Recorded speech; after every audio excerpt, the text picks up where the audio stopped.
Oke, kita lanjut lagi ke bagian modul. Sekarang kita akan berkenalan dengan modul, sekaligus kita juga akan simulasi menggunakan modul bawaan dari Node.js, yaitu HTTP.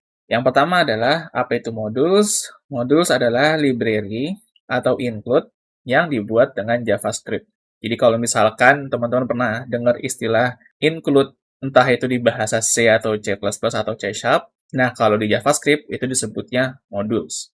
Ada juga yang nyebutnya sebuah library atau include, terserah. Kemudian, terdapat beberapa modules yang sudah tersedia ketika Node.js diinstal pada komputer masing-masing. Jadi, salah satunya ada modulus bawaan dari Node.js, yaitu HTTP, dan itu disebut sebagai modulus built-in, atau bisa dibilang bawaannya Node.js lah gampangnya. Dan modulus bawaan Node.js itu ada banyak banget. Kalau misalkan teman-teman mau lihat, silahkan kunjungin dokumentasinya aja. Untuk link dokumentasinya ada di deskripsi. Jadi itu aja untuk penjelasan modulnya. Sekarang kita bakal langsung praktek menjalankan JavaScript di luar browser. Sekaligus kita akan coba menggunakan modulnya bawaan dari Node.js, yaitu modulus HTTP. Oke, silahkan dibuka VS Code-nya. Pastikan teman-teman juga udah bikin foldernya. Tinggal kita bikin filenya. Hello World aja atau bebas. Teman-teman mau namain apa. Yang pasti ekstensinya harus JavaScript ya, atau .js. Kita coba jalanin dulu file JavaScript-nya di luar browser atau menggunakan Node.js. Oke, kita tulis di sini misalkan console log aja, hello world, save, dibuka terminalnya, tinggal jalanin node hello world.js. Ini aku zoom deh biar kelihatan. Nanti tinggal di enter, maka otomatis hello world akan keluar. Di sini bisa dilihat kita sudah bisa langsung memasukkan lagi sebuah komen ya pada terminalnya, yang itu berarti ketika file JavaScript-nya selesai dieksekusi, maka proses Node.js-nya akan berhenti. Sekarang kita akan coba implementasikan modul bawaan dari Node.js, yaitu HTTP. Kita bikin dulu const variable di sini, HTTP ya. Kemudian kita tulis dengan require. Karena modulus itu bukan bawaan atau turunan dari sebuah objek JavaScript, maka kita nggak perlu mendeklarasikan new. Yang perlu kita deklarasikan adalah require.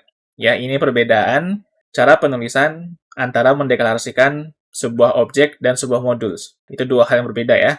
Tinggal kita tulis saja di sini HTTP. Selesai. Ya, maka otomatis variabel HTTP terinisiasi atau terisi dengan modules HTTP. Kalau misalnya kita ketik di sini HTTP, oh ini jadi kegedean ya. Ini aku terminal aku tutup dulu deh.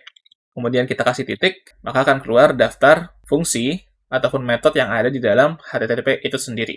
Kita bakal coba setting Node.js-nya supaya menjadi sebuah server, atau supaya dia listening, istilahnya listening ya. Kita coba create server dulu di sini. Konteks servernya itu di sini web service ya, bukan server Linux nih. Jadi cara kerjanya nanti Node.js sama kayak Apache. Dia akan menerima dan mengirim request dan respon. Parameternya dari create server adalah sebuah callback. Kita tinggal tulis ini function dengan parameter rect dan rest. Kemudian di sini kita kasih .listen 8080. Maksudnya listen di sini adalah servernya mau ada di port berapa. Ini kalau misalkan teman-teman ngerasa port 82 kali ini udah dipakai, teman-teman boleh ganti. Entah mau 80 aja atau mau 30-30 terserah. Tapi biasanya orang makanya 80-80. Ini kita coba jalanin. Jangan lupa di-save. Buka lagi terminalnya. Jalanin lagi node hello world.js. Maka hasilnya berbeda. Ya, tidak ada respon hello world ya karena console log-nya kita hapus ya tadi. Tapi di sini belum ada respon apapun. Seandainya kita akses lewat browser, pakai localhost 8080 ya, karena tadi kita listen-nya ke port 8080, kita enter, maka tidak akan terjadi apapun, karena kita tidak menuliskan responnya.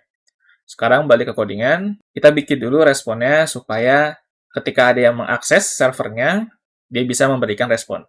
Dari parameter rest-nya, kita tulis saja rest dot, di sini kalau tidak salah ada yang namanya write head ya. Nah, write head-nya untuk parameter status kodenya kita kasih 200 sebagai tanda oke ya. Sekali lagi, materi ini akan sangat kental dengan API, jadi pastikan teman-teman sudah belajar tentang API. Kemudian untuk parameter keduanya, kita akan override content type-nya supaya bisa diakses oleh browser. Kita setting content type-nya ke HTML dulu. Pakai objek, kutip, kita tulis di sini content type dengan value HTML atau text. Kemudian setelah ini kita kasih res.end sebagai penutup responnya ya. Kita kasih aja di sini hello world. Jadi supaya muncul di browser ya. Kita save, balik ke browser, akses lagi localhost-nya dengan port 8080 ya, atau dengan port yang teman-teman tulis di codingan masing-masing. Oke, ini loadingnya masih lama. Yang itu berarti masih ada masalah di codingannya. Karena seharusnya kalau codingan JavaScript yang nggak ada masalah, loadingnya nggak lama kayak gini. Kita coba balik ke codingan dulu. Oh, ini ternyata kebalik ya. Soalnya bukan HTML atau teks, tapi teks atau HTML. Save, kita coba balik lagi ke browser, akses lagi, kita enter, hasilnya masih sama. Kenapa masih sama? Karena Node.js itu tidak bisa mendeteksi perubahan sebuah file. Yang itu berarti, service Node.js-nya harus kita restart setiap kali kita mengupdate file JS-nya. Kita balik ke codingan, dibuka terminalnya, kita matiin dulu service node-nya. Tinggal ctrl-c aja, dan itu otomatis bakal berhenti, kemudian kita jalanin lagi. Enter. Sudah jalan, balik ke browser. Karena tadi masih loading ya, terus kita matiin servernya, akhirnya jadinya unable to connect. Kita refresh, maka otomatis hello world-nya akan muncul. Ini aku zoom biar kelihatan. Ya, hello world-nya muncul. Kita coba lagi balik ke codingan. Sekarang kita bakal coba bikin modul kita sendiri. Ya, pertama teman-teman bikin dulu filenya. Kita bikin aja di sini my modules.js. Jangan lupa ya. Kita tinggal bikin satu fungsi di sini. Misalkan my function aja lah ya. Oh, atau enggak greetings ya. Karena kita akan menampilkan teks hello world. Parameternya yaitu res sama rect.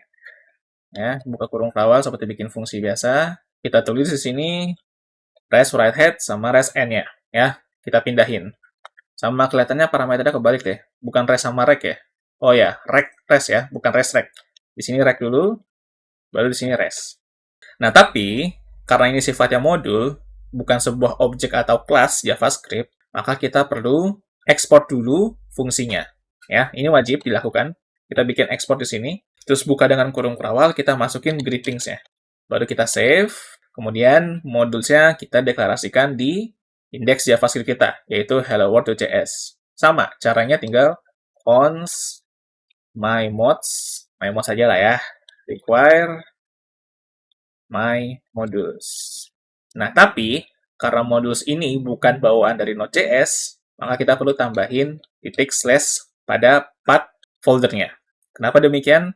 Karena my modules ini statusnya berada di luar file Node.js, atau bisa dibilang setingkat dengan JavaScript yang akan dieksekusi oleh Node.js. Oleh karena itu, kita perlu tambahin titik slash di sini. Tinggal kita save, kita jalanin fungsinya di sini. Ini berarti nggak perlu dikasih fungsi di sini ya, tinggal my mods greetings. Jangan lupa di save, dibuka terminalnya, restart dulu service node-nya, ctrl-c, jalanin lagi, tinggal di enter aja. Sudah jalan, balik ke browser, refresh, maka hasilnya sama aja. Selama loadingnya nggak lama, berarti codingannya berhasil dijalankan atau dieksekusi. Tapi kalau misalkan loadingnya lama, berarti ada yang salah dengan codingannya.